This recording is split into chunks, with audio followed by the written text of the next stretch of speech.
Ayan, hello mga ka-DIY, welcome to my channel. Ito na yung part 2 mga ka-DIY no, sa ating grapes wine. Kaya ililipat na natin dito sa ating buti. Malinis na rin to nalinis na rin natin to. So ito, bubuksan na natin dahil ito wala na oh. Hindi na siya kumukulo-kulo. No? Hindi na siya naglalawas ng hangin. So itatransfer natin sa buti natin. Okay? So open na natin.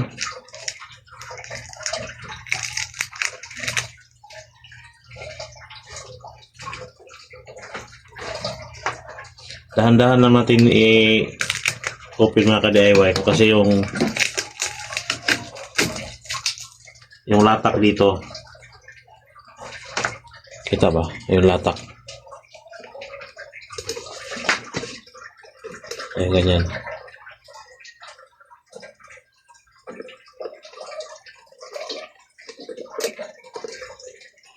Yung latak dito, kailangan hindi siya masama doon sa ating buti. No? Para hindi tayo magka-diarrhea. So, bubuksan na natin to.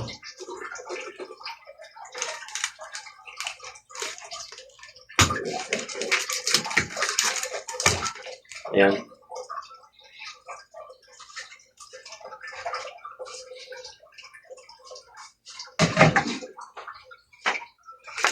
Nasa ano na to? 8 days na siya.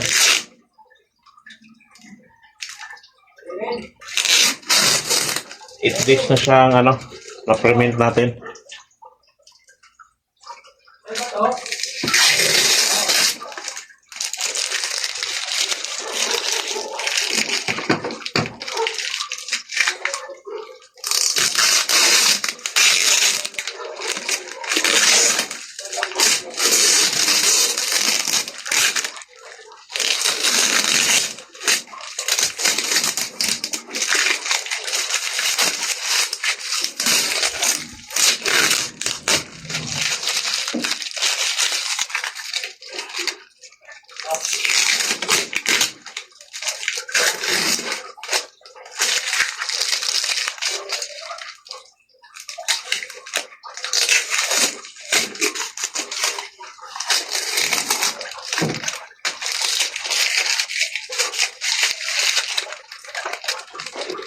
Tabi muna natin yan.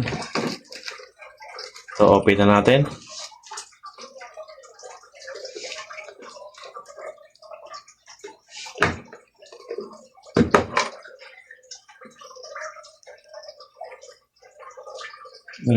Amoy alak na talaga siya.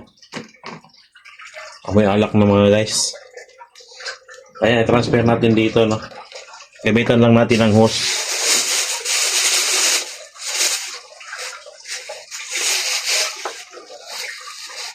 Ayan, gamitan natin ang hose.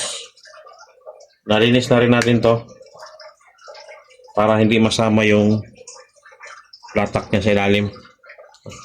Dahil hindi natin pwedeng mainom yan.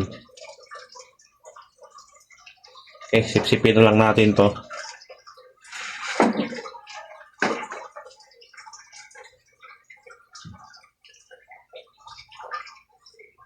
Dahan-dahanin lang natin pag kuha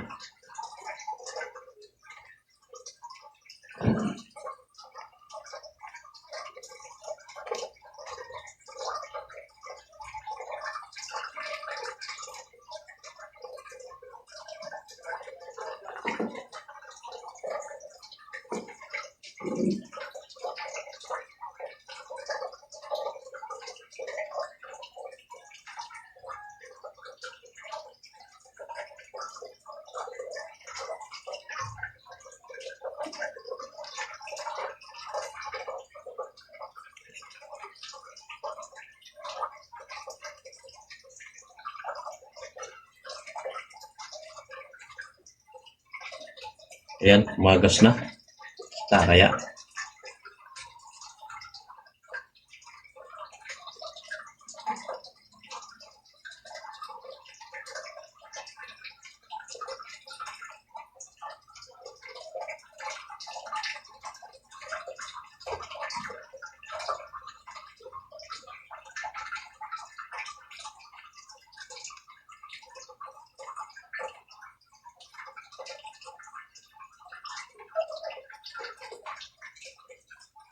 Okay.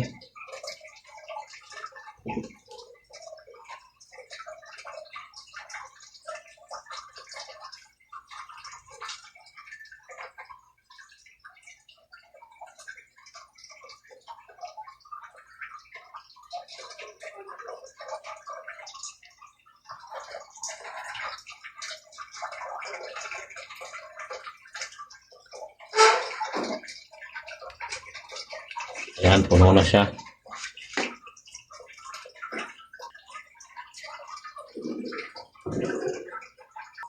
Tapos ito.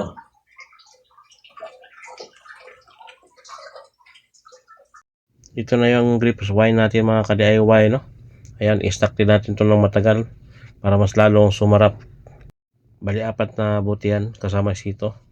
Hanggang dito na lang mga ka-DIY. Maraming salamat sa panonood. Please like and subscribe. Bye-bye!